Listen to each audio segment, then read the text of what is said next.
Hi, welcome to the Classroom Management Mini-Course. My name is Linda Cardamus with Teach for the Heart. And if you've been struggling to control your classroom, my goal is to help you regain control in just 3 days.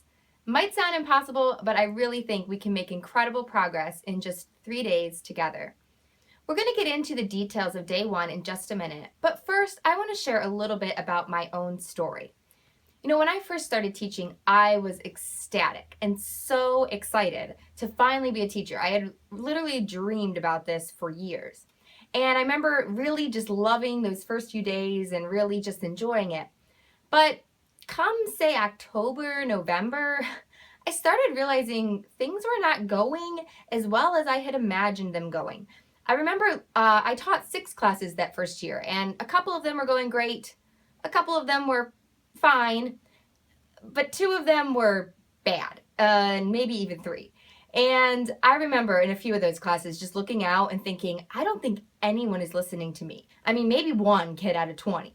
I remember half the class not having their homework done, students just walking in late. I was trying to start class and everyone's just talking, and they are not listening to me. They are not respecting me. It was just not a good situation. And I remember being kind of discouraged about that, but I was determined this is not going to stay like this. And I went to my mentor teacher. She was so helpful, gave me so many strategies, and I read books, I asked for advice, and I really thought a lot about it. How can we improve things? And I'm not going to tell you things turned around overnight, but I was able to make some changes right away that made a difference. And then over time, I was able to develop my skills.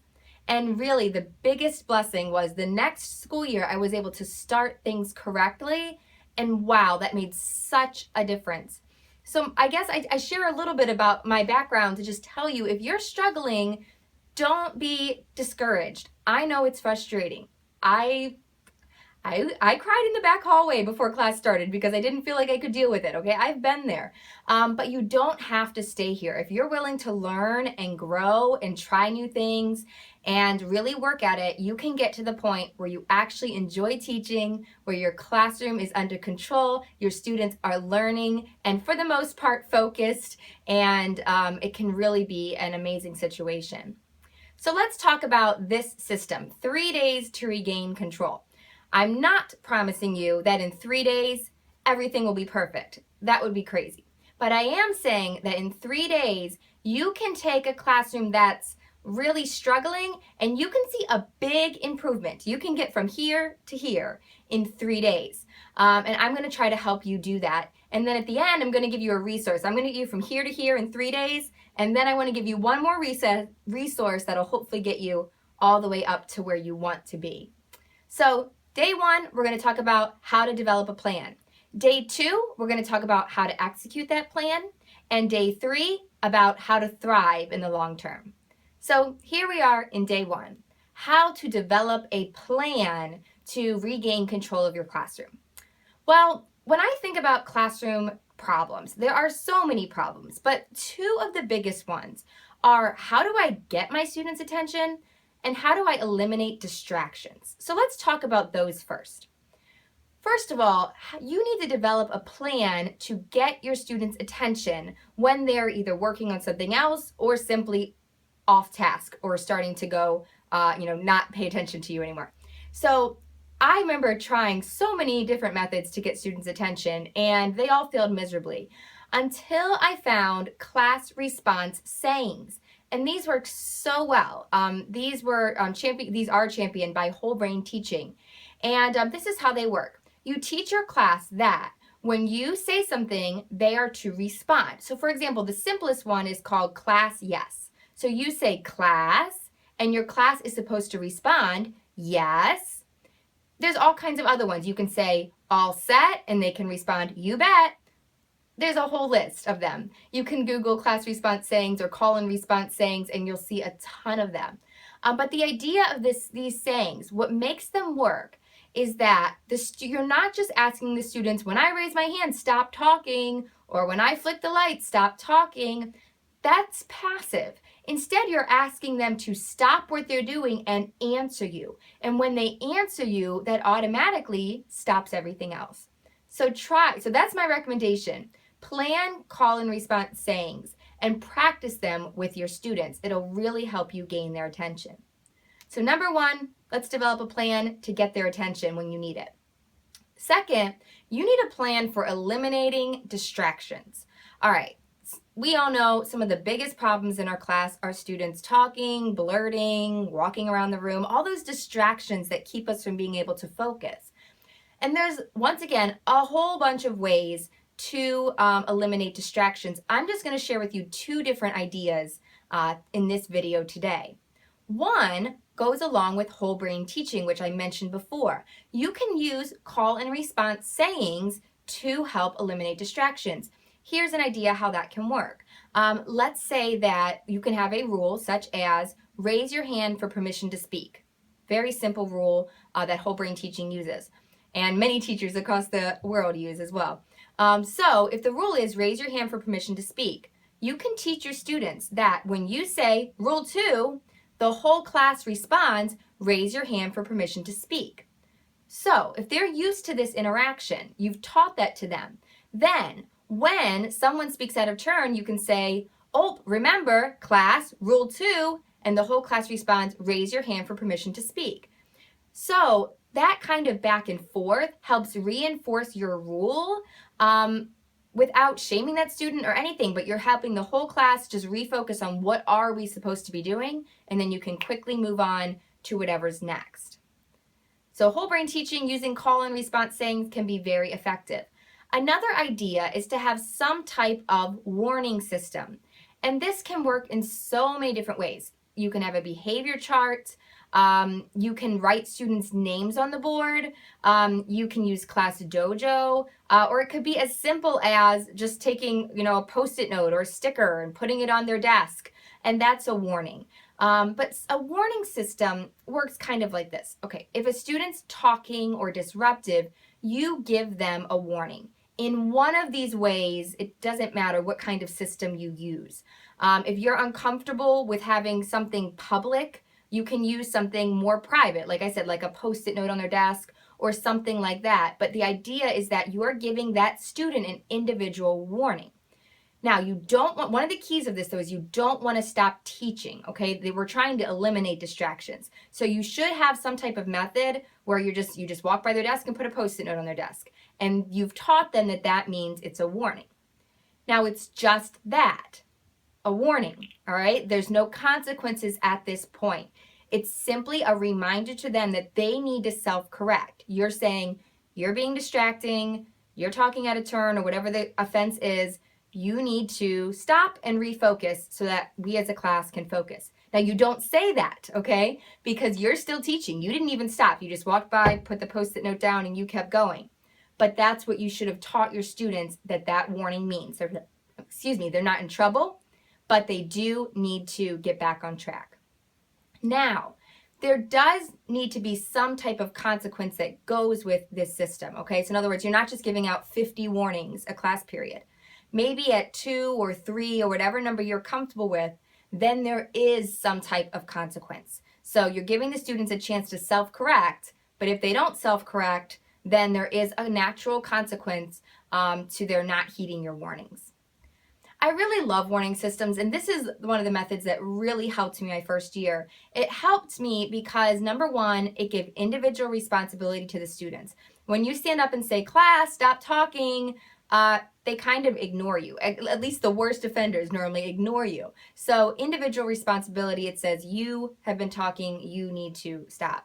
The other thing I love is that it curbs behavior without nagging. You're not constantly nagging them. You're just giving action. You're giving warnings. And it works without many consequences. It really will cut down on your chatter and disruptions. And you'll find that, yes, you'll have to give a few consequences so that they know you're serious, but you won't have to give that many because they'll learn to self-correct when they get the warnings. So I really love this type of system. So if you've been struggling, you really need to come up with some type of plan to eliminate distractions. And if what you've been trying hasn't been working, Don't keep trying what you've been doing. Try something else and see if that will work a little bit better. All right, so far we've talked about two aspects of the plan. We've developed a plan to get attention. We developed a plan to eliminate distractions. The next thing we need to do is plan a classroom shakeup. Okay, let me explain what we're doing here. You know, students throughout a school year get used to the way things are. And that's why the beginning of a school year is a golden opportunity. So if you're watching this and you're about to start a school year, you are in luck because the beginning of the school year, you can teach your students almost anything. If you have your expectations in order, you can you can see those expectations met if you are very consistent in the beginning. But what happens is if you, like me, are a few months into the year, or maybe you're in the third or fourth quarter and you're having trouble with your class, it's hard to change that mid-year. They're used to doing all these things that they're not supposed to do. And so to try to change that mid-year is really tough. And one of the things you can do is you can create a classroom shakeup. And the goal of this is to kind of show your students, kind of just like make a break, to really show your students with actions that this was the past. We are now doing things differently. So what do I mean by a classroom shakeup? Well, what you want to do with a classroom shakeup is you want to change something in your classroom, all right? So, for example, let's say that your students have been coming into the room so rowdy and so loud. You're having so much trouble when they come into the room. Well, then you could plan a classroom shakeup like, you know what? I'm not going to let them in my room. I'm going to shut the door. I'm going to tell my administrator I'm doing this so they don't think I'm crazy, but I'm going to shut the door. And when they come to class, they're not going to be able to get in. Then that's going to get their attention. And then I'm going to go outside and talk to them. A classroom shakeup changes something to get their attention. So let me back up 1 minute here. As you're thinking about a classroom shakeup, the first thing you need to ask yourself is, what is the biggest problem in my classroom? Is it talking? Is it when they come into the classroom? Is it they always make a big mess? What are some of those big problems in your class that you're like, if I could just solve those couple things, things would be so much smoother. That's the thing that you want to shake up. All right, so we're going to identify that problem. What area do you want to shake up? In my example, I'm saying students are coming into the room all crazy, loud, and rowdy. All right, the second thing you need to do before you actually do your shakeup is determine a better procedure. So if I'm thinking my students come in rowdy, I need to think, what do I want them to do? Okay, what I want them to do is I want them to walk into the room. I want them to go directly to their seats. I don't want them to talk to their friends. I just want them to go right to their seat and get started on the bell work. That's what I want. So you need to think that through. Whatever's been going wrong in your classroom, think, how should I do this differently? What do I want my students to do instead? So identify the problem, determine a better procedure, and then number 3, find a way to shake it up. I already told you one idea is you can simply not let the students in your room. You can shut the door and stand outside the door, lock it maybe even, and just not let them in. That will get their attention. Another idea is that you can take something out of your room. I spoke with one teacher whose students were having so much trouble when they were supposed to go put their coats on the coat rack. They would just be so disruptive and it would cause all these problems. So we said, well, why don't you try taking the coat rack out of the room, hide it in the closet. So when they go to hang up their coats, it's not there. If you can take something out of your room that they normally expect, that will also get their attention. Another idea is to skip a part of your routine. Let's say that students have trouble when you get drinks after recess, okay? So instead of going by the water fountain, take a different way back to the classroom and avoid the water fountain altogether. And you'll have 1 or 2 students that'll ask you, wait, we didn't get a drink. And that's your opportunity. So that's the goal. Think of a way that you can shake it up. Think of something that will get their attention with actions, not just words. All right, so here's your to-do list for day 1. Plan number 1, what system are you going to use to get your students' attention? Plan number 2, how will you eliminate distractions in your classroom? And number 3, what do you need to shake up and how will you shake it up? Tomorrow's video is extremely important because as important as the plan is, it's not going to do you much good if you don't execute it correctly.